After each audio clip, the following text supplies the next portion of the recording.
नमस्कार दोस्तों, आइए आज हम सुनते हैं पर्यावरणीय कला एवं न्यू आर्ट ट्रेड्स पर चर्चा, जिसके मुख्य वक्ता है मुकेश कुमार शर्मा, जो कि चित्तौड़गढ़ से है और चित्तौड़गढ़ आर्ट सोसाइटी के सचिव हैं। वैसे हमेशा से लगता है कि कला पर बातचीत का दौर चलते रहना चाहिए। ऐसे में हम नियमित रूप से कला पर बातचीत करते रहेंगे। इसी दौर में आज सुनते हैं हम मुकेश जी शर्मा को। अब आगे मंच पर आमंत्रित करता हूं मुकेश जी शर्मा को। नमस्कार दोस्तों, मैं मुकेश कुमार शर्मा चित्तौड़गढ़ से हूँ और सबसे पहले मैं धन्यवाद देता हूँ कला मंच को कि उन्होंने कलाओं पर बातचीत करने का एक अवसर प्रदान किया और वाकई नितांत आवश्यकता है कलाओं पर बात करने की, कलाओं के उन अनछुए पहलुओं को समझने की जहाँ पर कलाओं का एक नया परिप्रेक्ष्य तैयार हो रहा है और किस वातावरण में हम आज की तारीख में जिस तरह हम अपना जीवन यापन कर रहे हैं, रोजमर्रा की जिंदगी को हम आसपास देख रहे हैं, तो उसी तरह हम कलाओं को देखने के नजरिए को एक बार किसी अन्य विधाओं के साथ समझने की कोशिश करें। दोस्तों, आज मैं आपके सामने पर्यावरणीय कला और न्यू आर्ट ट्रेंड, जी हाँ, न्यू आर्ट ट्रेंड्स, हम सब जानते हैं कि न्यू आर्ट ट्रेंड्स क्या है। आज हम कलाओं के उस दौर में जी रहे हैं जहाँ पर डिजिटाइजेशन हो चुका है कलाओं का। आज आधुनिकताओं को हम उस तरफ लेके चले हैं जहाँ पर न्यू इंफ्रास्ट्रक्चर है और नए आर्ट विधाएं हैं और नए नए नए कॉन्सेप्ट हैं। इन कॉन्सेप्ट को लेकर जो चीजें आई है, यानी कि एक कहते हैं कि एक आइडिया, कि क्या आइडिया हो सकता है, क्या नया कॉन्सेप्ट हो सकता है, उस कॉन्सेप्ट को कलाकारों ने हमेशा जिया है। हम सब जानते हैं कि आधुनिक काल या फिर उत्तर प्रभाववाद या जो भी हमारे कलाओं के जितने वाद हुए हैं या फिर उसके साथ साथ जो विधाएं पैरेलल चली है, कि हम लोग आज कलाओं के जिस क्षेत्र में आज काम कर रहे हैं, आसपास अपने साथ देख रहे हैं, उनको किन विधाओं के साथ सम्मिलित किया जाता है। तो आज हम उस पर थोड़ा आपके साथ बात करना चाहूंगा। मैं एनवायरमेंटल आर्ट पर आज थोड़ा फोकस कर रहा हूँ कि ये एनवायरमेंट और आर्ट क्या है। दोस्तों, वैसे हमारी भारतीय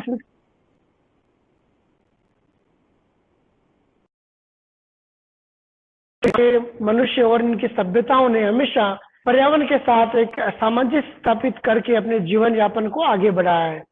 भारतीय संस्कृति हमेशा प्रकृति पूजक रही है, प्रकृति उपासक रही है। हमारी संस्कृति ने या हमारे आसपास की विचारधाराओं पर, हमारे कॉन्सेप्चुअल वर्क पर हमेशा प्रकृति का अच्छा खासा प्रभाव रहा है। जहां तक कि एक कलाकार का सवाल है, वो हमेशा प्राकृतिक दुनिया का विश्लेषण करता है और उस विश्लेषण के साथ साथ में एक नए तालमेल को उसके साथ में बैठा है और उसके साथ में कुछ क्रियाएं करता है। तो ये इकोलॉजिकल और इको आर्ट के तहत आती है। और जब बात होती है प्रकृति की, तो हमें प्रकृति के साथ में ही जाकर समझना पड़ता है। थोड़े समय पहले जब हमने वाटर कलर्स पे काम करना शुरू किया था, कुछ वर्षों तक एक ऐसा क्रांति आई कि हम कलाकार अपने स्टूडियो से बाहर निकल कर प्रकृति की तरफ चले थे। तब वो जल रंग से दृश्य चित्रण करते थे। उसके बाद में कुछ कलाकारों ने कॉन्सेप्चुअल को लेकर, इकोलॉजी सिस्टम को लेकर, इको आर्ट को लेकर पर्यावरणीय मुद्दों के साथ साथ प्रकृति के साथ में काम किया। दोस्तों, इस प्रकृति और पर्यावरणीय आर्ट को समझने के लिए हमें उस दौर में जाना पड़ेगा। आपको स्टूडियो से बाहर निकलना पड़ेगा। हम स्टूडियो के इर्द गिर्द हमारे समसामयिकता पहलू को और आधुनिक पहलुओं को छू सकते हैं, पर जब बात एनवायरमेंट की आती है तो आपको उस एनवायरमेंट के दौर के साथ रहना पड़ेगा। आपको एकांत की आवश्यकता होगी, आपको चिंतन करना पड़ेगा प्रकृति के साथ में। उस कलाओं को समझना पड़ेगा जहां हम अब नया आयाम शुरू करने वाले हैं। आप किसी भी प्रकृति के मध्य जाकर एक चिंतन और उस एकाग्रता के साथ महसूस किए कि यहाँ प्रकृति हमें क्या दे रही है। अगर प्रकृति हमें दे रही है तो हम वहाँ की आसपास की चीजों को सम्मिलित करके उनके साथ साथ की जो वस्तुएं हैं वो सब शेयर कर सकते हैं लोगों के साथ में। 1960 का दशक दोस्तों, 1960 का दशक बहुत महत्वपूर्ण माना गया है पर्यावरणीय कलाओं के दौर पर। पर्यावरणीय कलाओं में जिस तरह 1960 से 1970 के दशक में जो आर्ट आई है,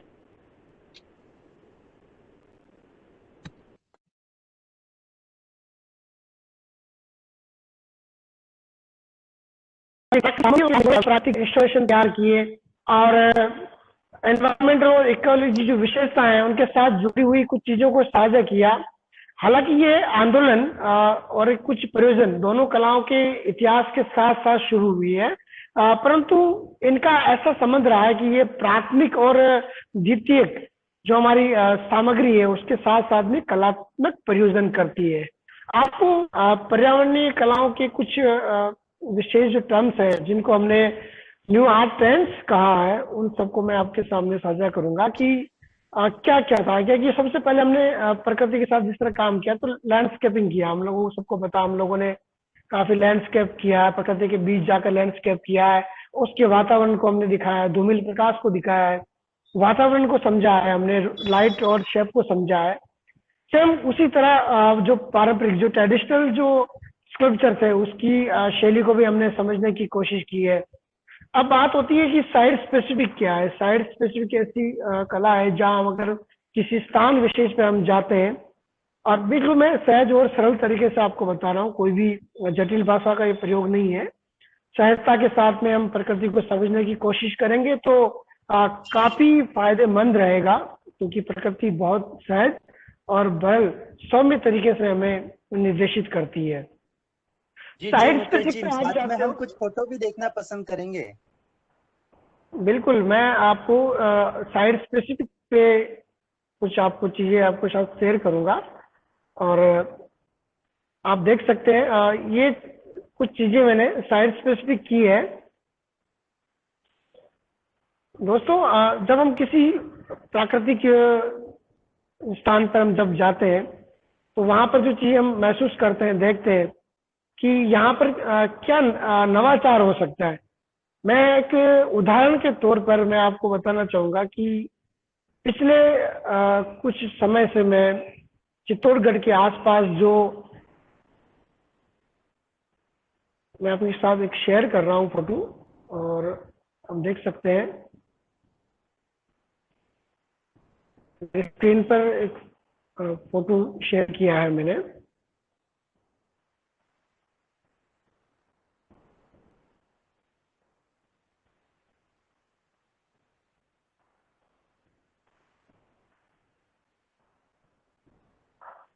जी अभी नहीं दिख पा रहा।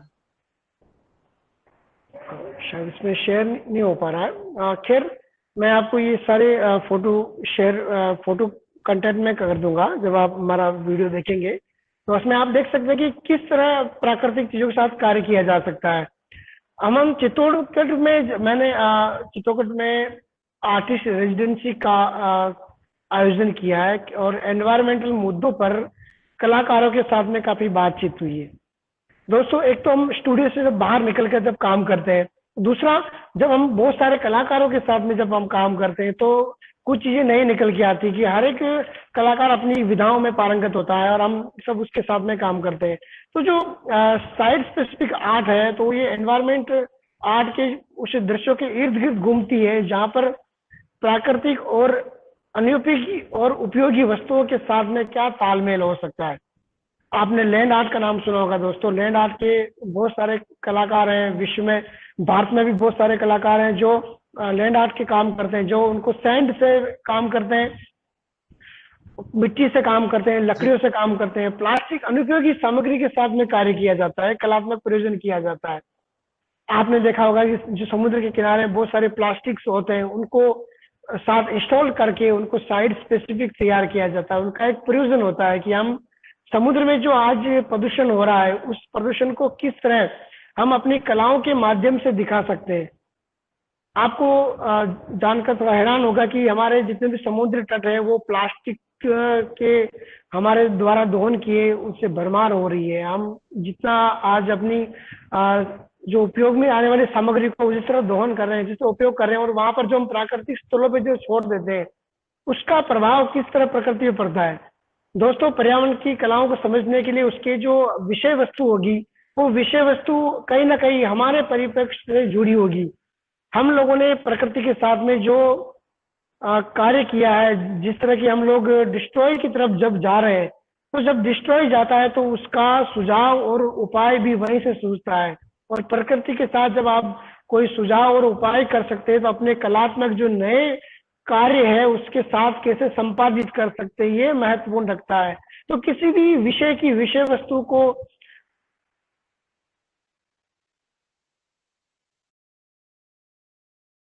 प्राकृतिक चीजों पे जा रहे हैं, वहां पर हम किसी प्रकृति का दोहन देख रहे हैं, चाहे वो वन्य जीवों के संरक्षण पे बात हो, चाहे डिफोरेस्टेशन पे बात हो, प्लास्टिक का यूज हो, चाहे मिट्टी का कटाव हो, बहुत सारी चीजें हैं प्रकृति के बीच। जब आप मध्य जाओगे तो आपको बहुत सारी समस्याओं से आप अवगत होंगे, और उन समस्याओं को किस तरह आप कलात्मक माध्यम से लेकर आप कर सकते हैं, ये चीज सारी दिखाई देगी। तो इस प्रदर्शनात्मक आर्ट वर्क जो हमारा होता है, वो समाज स्थापित करने के उद्देश्य से कोई ना कोई रूप निर्माण, वस्तु निर्माण और उसके द्वारा स्थितियों और सूचनाओं को हम वहां पर दिखाने की कोशिश करते हैं।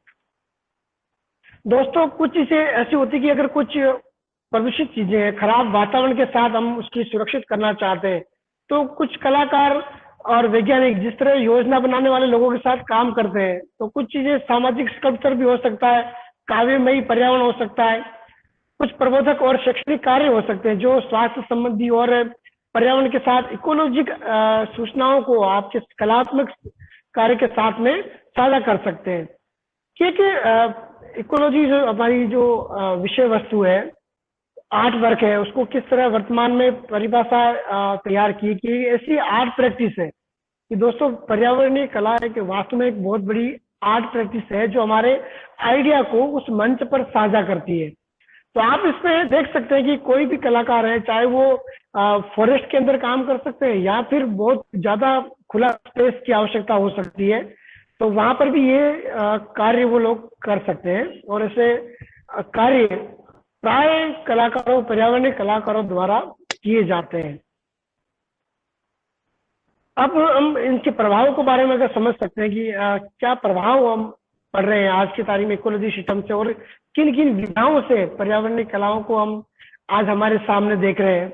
तो इसमें जो मुख्य प्रभाव किस तरह पड़ रहे हैं, अगर हम भारत के परिप्रेक्ष्य में बात करें या फिर राजस्थान में हम बात करते हैं कि राजस्थान के साथ में जिस तरह हमारा राजस्थान जो क्षेत्र है, हमारा राज्य है, इसमें अलग अलग क्लाइमेट है, हर जगह आपको अलग तरह दिखेंगे। अगर आप डेजर्ट की तरफ जाएंगे, रेगिस्तान में जिस तरह हमें स्पेस मिलता है, उस स्पेस को आप किन चीजों के साथ में आप कंपाइल कर सकते हैं। क्योंकि रेगिस्तान में अगर आप जाते हैं, आप वहां पर कुछ लैंड आर्ट या साइट स्पेसिफिक आर्ट या फिर इंस्टॉलेशन करते हैं, तो आपको उसके बाह्य वातावरण में काफी स्पेस मिलेगा। तो यहाँ पर हमारे जो कलाओं के तत्व है उसके साथ में फिर आपको सामंजस्य बैठाकर आपको कार्य करना पड़ेगा। इंस्टॉलेशन आर्ट आप कर सकते हैं। इंस्टॉलेशन आर्ट को आप किस तरह प्राकृतिक कार्यों के साथ संबंधित कर सकते हैं। इंस्टॉलेशन में आप नवीनतम कोई भी कार्य कर सकते हैं, किसी भी विषय वस्तु हो सकती है, आपका माध्यम कोई भी हो सकता है। तो आपको ये चीज करने की या नितांत आवश्यकता होती है कि चीजों को समझने की। अगर आप बांसवाड़ा या डूंगरपुर का क्षेत्र चयन करते हैं जहाँ पर बहुत ज्यादा फॉरेस्ट है, और किस तरह वहाँ के लोग फॉरेस्ट को बचाते हैं, या फिर जो लोग डिफॉरेस्टेशन हो रहा है तो कैसे जीव जंतुओं और कैसे वहाँ के आदिवासियों की जीवनचर्या पर प्रभाव पड़ रहा है, उन सारे समस्याओं को एकत्रित करके उनके साथ कार्य कर सकते हैं। आप देश के समुद्र तटों पर जाए और किस तरह हम लोग वहां पर जाते हैं, पिकनिक मनाते हैं या फिर हमारे फैमिली के साथ जाते हैं, पर जो अनुपयोगी सामग्री जिस तरह जलीय जीवों को या फिर वातावरण को प्रदूषित कर रही है, उन सबको फिर आप किस तरह आर्ट के साथ या उन्हीं लोगों की जो प्लास्टिक फेंकी है या जिन चीजों से प्रदूषित हो रहा है उनको इंस्टॉल करके एक नई कलाकृति का सृजनात्मक करके एक नया वातावरण या एक सुंदर मैसेज आप वहां पर दे सकते हैं। तो ये कुछ चीजें हैं और इसको थोड़ी सजगता के साथ कार्य करने की आवश्यकता है दोस्तों, कि पुनः सर्जित हमें करना पड़ेगा। हमारी जो मानवीय कार्यकलाप है, इन कार्यकलाप को प्राकृतिक दुनिया के साथ कैसे जोड़ा जा सकता है, कैसे आर्ट वर्क बनाए जा सकते हैं, इकोलॉजिक सूचनाएं हमें एकत्रित करनी पड़ेगी। इसके साथ कार्य करने के लिए हमें बहुत सारे इंस्टॉलेशन और उसको तैयार करना पड़ेगा। छोटे छोटे हम कार्य हम शुरू कर सकते हैं। अगर मैं भारतीय कलाकारों की बात करता हूँ कि अगर भारतीय कलाकार जो इस कलाओं विधाओं में काम कर रहे हैं, तो उन हर एक कलाकारों की हर एक अपनी विधा है। आप आर्ट परफॉर्मेंस जैसी विधाएं जो कि नवीनतम है और नाट्य शास्त्र के साथ में इसकी प्रेरणा हुई है। आज पर आर्ट परफॉर्मेंस के माध्यम से जो कलात्मक और पर्यावरणीय सभ्यता दिखाई जा रही है, बहुत सारे कलाकार राजस्थान में भी है जो आर्ट परफॉर्मेंस के माध्यम से कार्य कर रहे हैं, इंस्टॉलेशन के माध्यम से काम कर रहे हैं, site specific art, land art, sculpture, paintings, new art और डिजिटल जैसी फॉर्म के साथ में लोग काम कर रहे हैं। तो मैं कुछ कॉन्सेप्चुअल आर्ट के आपको नाम बताना चाहूंगा कि कौन कौन सी चीजें हैं जो आज नई आर्ट ट्रेंड्स आई है। तो पॉपुलर आर्ट का नाम दोस्तों आपने सुना होगा, फ्यूजन आर्ट, जो स्टूडियो आर्ट होती है, स्टूडियो आर्ट का और फ्यूजन उसका निकलता है। साइड स्पेसिफिक से आप सारे अवगत हैं। असेंबलेज आर्ट का किस तरह कोलाज और लकड़ी के कोलाज, फोटोमोंटोज, डिसरीज और डिकोलाज से काम होता है। आप असेंबलेज आर्ट को समझ सकते हैं। आर्ट नूवो शब्द एक बहुत नया है कि ये वर्तमान शैलियों और कला आंदोलन के साथ में किस तरह काम हुआ है आर्ट नूवो में, वो आप देख सकते हैं दोस्तों। और किस तरह पुनर्सर्जित एनर्जी के स्कल्पचर इसमें बनाए गए हैं और किस तरह ग्राफिक और ललित कलाओं के साथ में काम किया हुआ है। एनवायरमेंटल आर्ट के अंदर ये सारी चीजें सम्मिलित हैं कि कई कलाकार इसको अलग चीजों में लेते हैं, पर मैं मानता हूं कि एनवायरमेंट के आर्ट अंदर ही ग्राफिटी भी है, पब्लिक आर्ट भी है, असेंबलेज भी है।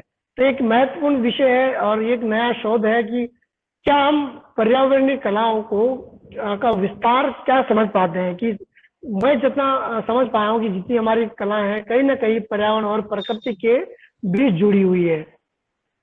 तो लैंड आर्ट से आप परिचित होंगे, और लैंड आर्ट जहाँ प्रकृति की सामग्रियों के साथ में काम किया जाता है, वो सारी लैंड आर्ट की विधाएं हैं और लैंड आर्ट के साथ काम करता है।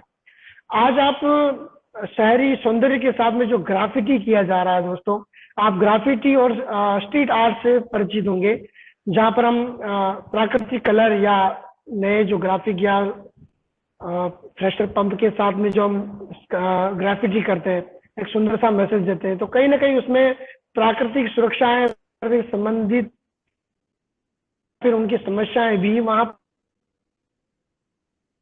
करती हैं। पब्लिक आर्ट आप जानते हैं, पब्लिक आर्ट बहुत अच्छा तरीका है दोस्तों। पब्लिक आर्ट के माध्यम से आप सहजता से आप लोगों को बता सकते हैं आपकी चीजों को। और भारत में इस पब्लिक आर्ट का बहुत ज्यादा चलन है। आप किसी भी मेट्रो सिटी में जाएंगे तो आपको दीवारों पे स्ट्रीट आर्ट और पब्लिक आर्ट मिल जाएगी।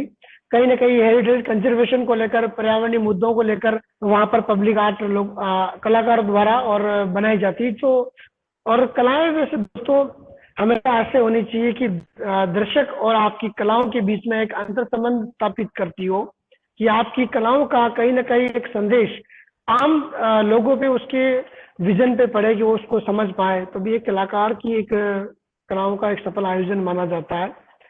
इंटरेक्टिव आर्ट आप जानते होंगे कि इंटरेक्टिव आर्ट जो आर्किटेक्चर की एक नई फॉर्म्स है, उसको आप जानते हैं। आवागर्त नाम आपने दोस्तों सुना होगा कि आवागर्त एक बहुत नई विधा है और इसके आर्ट मूवमेंट और आवा आर्ट थिएटर किस तरह और इसकी जो मुख्य विचारधारा है कि कैसे इसके वैश्विक स्तर पर इसमें काम हो रहे हैं। डिजिटल आर्ट से आप परिचित हैं, जब से हमारे हाथ में आज कंप्यूटर आया है और डिजिटल आर्ट जब हमारे हाथ आई है तो डिजिटल आर्ट से हम जानते हैं। आज वीडियो आर्ट के माध्यम से बहुत ज्यादा हम लोगों को समझा पाते हैं, क्योंकि कहीं ना कहीं आज कलाओं को जो लोग देख रहे हैं कि वीडियो और कलात्मक और दृश्य के साथ में एक विजुअल जो इफेक्ट आता है, वीडियो के साथ में बहुत ज्यादा काम हो सकता है। सारे कलाकार वीडियो के माध्यम से काम कर रहे हैं। परफॉर्मेंस आप देख सकते हैं कि परफॉर्मेंस आर्ट किस तरह हो रहा है। राजस्थान में बात करूं तो मैं विनय कुमार जी शर्मा परफॉर्मेंस आर्ट के बहुत अच्छे कलाकार है। कृष्णा महावर जी कलाकार, इंद्र सलीम इसके अच्छे कलाकार है, और कलकत्ता में इसके साथ बहुत ज्यादा काम होता है। इकोलॉजी सिस्टम के साथ में बहुत ज्यादा काम होता है। तो आर्ट परफॉर्मेंस की जो शुरुआत है वो भी 1960 के आसपास हुई थी, उसी दशक में काम हुआ था। 1980 और 2000 के बीच में इस कलाकारों को बहुत ज्यादा लोगों के सामने प्रस्तुत किया गया है। इंस्टॉलेशन आर्ट तो बहुत समय पहले शुरू हो गई थी। आप दोस्तों, हमें पता है कि हम लोगों ने इंस्टॉलेशन को जब पहली बार देखा था, हम स्टडी करते थे कि मार्शल दूषा के जो अपनी आर्ट वर्क हमने पहली बार देखे थे, मार्शल दूषा के आर्ट वर्क, तो एक प्राय ऐसा लगा था कि ये कोई नवीन माध्यम है, कि कहीं ना कहीं आने वाले समय में इस तरह के काम ज्यादा होंगे। तो इंस्टॉलेशन आर्ट का जो संबंध है और उसके साथ में जो दर्शक होते हैं, आम दर्शक होते हैं, उनका कैसे संबंध स्थापित किया जा सकता है। इंस्टॉलेशन बहुत अलग अलग प्रकार के होते हैं। कंप्यूटर द्वारा भी इंस्टॉलेशन होता है और वीडियो इंस्टॉलेशन भी होता है, साउंड इंस्टॉलेशन भी किया जाता है। आप हमारे राजस्थान की जो हेरिटेज साइट है, वहां पर आप एक कॉमन चीज देखते हैं कि लाइट एंड साउंड है। लाइट एंड साउंड एक तरह का इंस्टॉलेशन है दोस्तों, जो विजुअल और कलरफुल लाइट्स के द्वारा आपको दिखाया जाता है। तो उससे हमारे कोई भी स्टोरी इसके साथ बनाई जाती है। एक आपने हैपनिंग का नाम सुना होगा दोस्तों। अ, गत वर्ष हमने बस्ती सेंचुरी, चित्तौड़गढ़ में एक बस्ती सेंचुरी है, वहां पर हैपनिंग आर्ट में हमने काम किया था। और हैपनिंग आर्ट के जो हमारे प्रमुख कलाकार थे वो प्रोफेसर हेमंत द्विवेदी जी थे। हेमंत द्विवेदी जी ने अपने कैनवास पर जिस तरह हैपनिंग आर्ट किया था और नई डिजिटल और मीडिया के साथ में काम किया था, कि हैपनिंग एक्चुअल में एक दर्शन है, हमारी दर्शन शास्त्र की एक श्रृंखला है, उसकी शाखा है कि हैपनिंग में किस तरह काम होता है। वैसे हैपनिंग को समझने के लिए पर थोड़ा सा सिंपल सी बात है कि किसी भी घटनाओं को आप चित्रित कर सकते हो। वो घटनाएं आपके जन्म से मरण की तरफ भी हो सकती है, आपके सुबह से लेकर शाम तक भी हो सकती है। तो कोई भी घटना जो आपके आसपास घटित हो रही हो, उसको आर्ट हैपनिंग या हैपनिंग आर्ट के साथ में लिया जा सकता है। कॉन्सेप्चुअल आर्ट और आइडियाज, क्योंकि मैंने इस वार्ता को शुरू करने से पहले ही कहा था कि वास्तव में ये सारी जो नवीन कलाएं है, नवीन प्रथा है, ये सारी एक आइडियाज है, सारे कॉन्सेप्ट